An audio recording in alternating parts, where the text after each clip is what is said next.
নাহিদকে জাতীয় নাগরিক পার্টির আহ্বায়ক ও আক্তারকে সদস্য সচিব ঘোষণা। আমরা একতার রাজনীতি চালু করব, বলছেন হাসনাত আব্দুল্লাহ।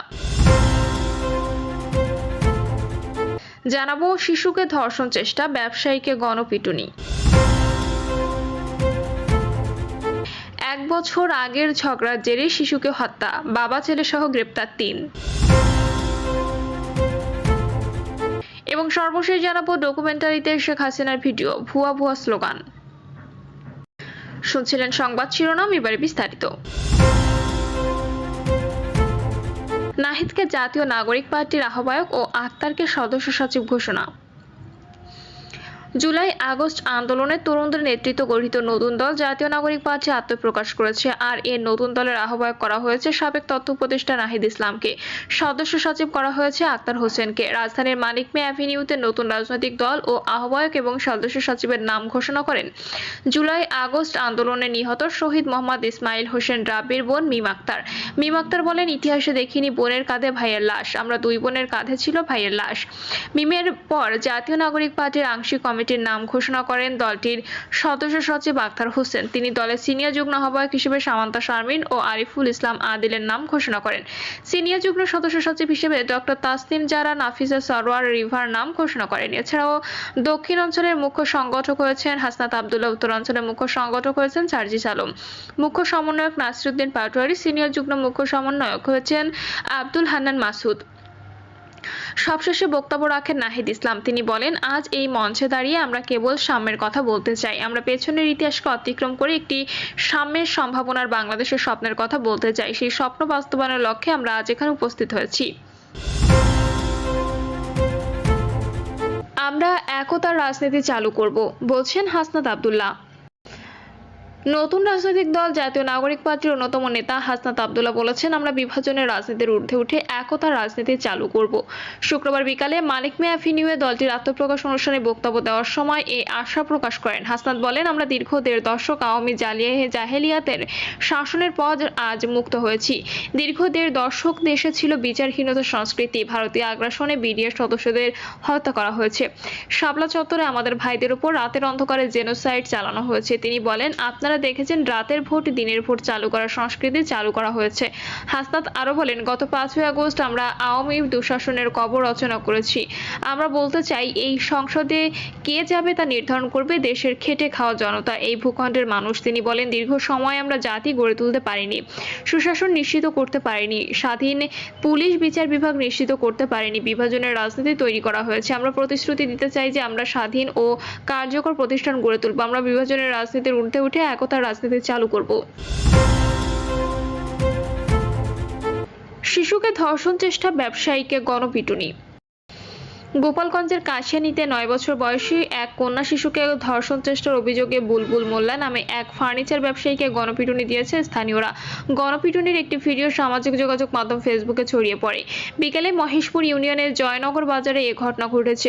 অভিযুক্ত বুলবুল মোল্লা একই ইউনিয়নের মাছিঘাতি গ্রামের মৃত মতলেব মোল্লার ছেলে। তিনি জয়নগর বাজারে ফার্নিচারের ব্যবসা করেন। স্থানীয়রা জানান, গত 1 মাস আগে 9 বছর বয়সী ওই শিশুকে প্রতিবেশী বুলবুল মোল্লা জয়নগর বাজারে নিজ বাড়ির ভবনের ছাদে নিয়ে শ্লীলতাহানি করে। ঘটনাটি ওই শিশু পরিবারের লোকজনকে জানালেও লোক লজ্জার ভয়ে বিষয়টি চেপে যান তারা।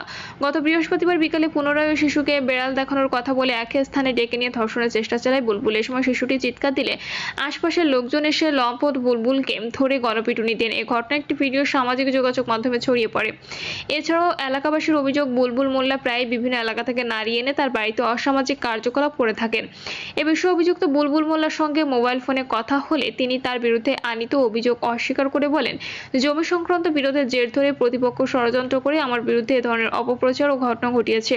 গণপিটুনির বিষয়ে কাশিয়ানী থানার ওসি মোহাম্মদ শফিউদ্দিন খান বলেন, বিষয়টি আমার জানা নেই, তবে অভিযোগ পেলে আইনানুগ ব্যবস্থা নেওয়া হবে। 1 বছর আগে ঝগড়ার জেরে শিশুকে হত্যা, বাবা ছেলে সহ গ্রেপ্তার 3। রংপুরের কাউনিয়ায় নিখোঁজের 41 দিন পর টয়লেটের সেপটিক ট্যাঙ্ক থেকে 4 বছরের এক শিশুর গলিত মরদেহ উদ্ধার করেছে সেনাবাহিনী। এই হত্যাকাণ্ডের সঙ্গে জড়িত 3 জনকে আটক করা হয়েছে।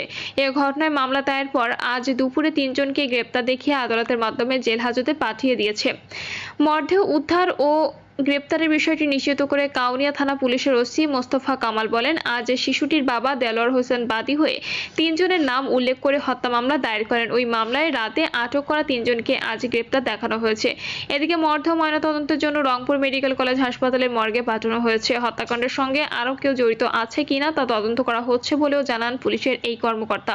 মোস্তফা কামাল বলেন, গত 17 জানুয়ারি উপজেলা কুরসা ইউনিয়নের ধর্মেশ্বর গ্রামের দেলোয়ার হোসেন মেয়ে দোলামণি বাড়ির বাইরে খেলা করার এক পর্যায়ে নিখোঁজ হয়। এ ব্যাপারে ওই দিন কাউনিয়া থানা সাধারণ ডায়েরি করা হয়, কিন্তু 40 দিন পেরিয়ে গেলেও শিশুটির সন্ধান পায়নি স্বজনরা। গতকাল বিকেলে স্বজনরা নিখোঁজ শিশুটির সন্ধান চেয়ে কাউনিয়া পীরগাছা সেনা ক্যাম্পে আবেদন করেন। পরে সন্ধ্যার দিকে সেনাবাহিনী ধর্মেশ্বর গ্রামে অভিযান চালিয়ে নুরুল ইসলাম ও তার ছেলে মামুন মিয়াকে আটক করে ক্যাম্পে নিয়ে গিয়ে জিজ্ঞাসাবাদ করে। দুইজনেই দেওয়া তথ্যের ভিত্তিতে রাতে ধর্মেশ্বর গ্রামে আফজালের বাড়ির পেছনে টয়লেটের সেপটিক ট্যাঙ্কের ভেতর থেকে শিশু দোলামণির গলিত মর্ধে উদ্ধার করে সেনাবাহিনী।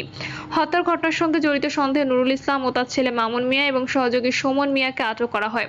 পরে 3 জনকে থানা পুলিশের কাছে হস্তান্তর করে সেনাবাহিনী। পরিবারটি শিশুটির পরিবারের বরাত দিয়ে ওসি জানান, প্রায় 1 বছর আগে দেলোয়ারের স্ত্রীর সঙ্গে নুরুল ইসলামের স্ত্রীর কাপড় সেলাইয়ের পাওনা টাকা নিয়ে ঝগড়া হয়।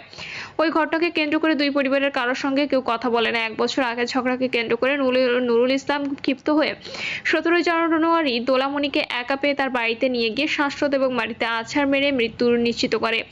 পরে মর্ধে বস্তা ঢুকিয়ে বাড়ির পেছনে কচুর ঝোপে লুকিয়ে রাখে এবং পরে রাতের অন্ধকারে আফজালের বাড়ির পেছনে টয়লেটের সেপটিক ট্যাঙ্ক শিশু দোলামণির মর্ধে ফেলে ঢাকনা লাগিয়ে দেয়। ডকুমেন্টারিতে শেখ হাসিনার ভিডিও, ভুয়া ভুয়া স্লোগান।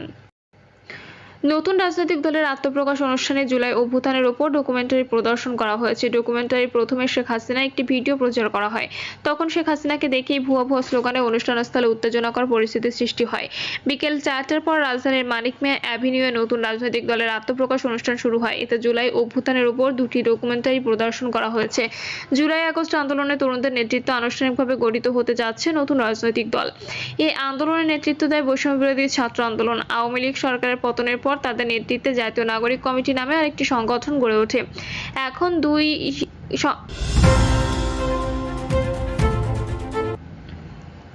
এখন সেই দুই সংগঠনের উদ্যোগে আত্মপ্রকাশ হতে যাচ্ছে নতুন রাজনৈতিক দল জাতীয় নাগরিক পার্টি।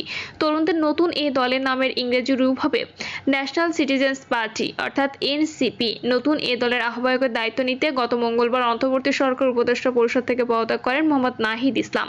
দলের সদস্য সচিবের পদ পাচ্ছেন আক্তার হোসেন। তিনি জাতীয় নাগরিক কমিটির সদস্য সচিব হিসেবে দায়িত্ব পালন করে আসছিলেন।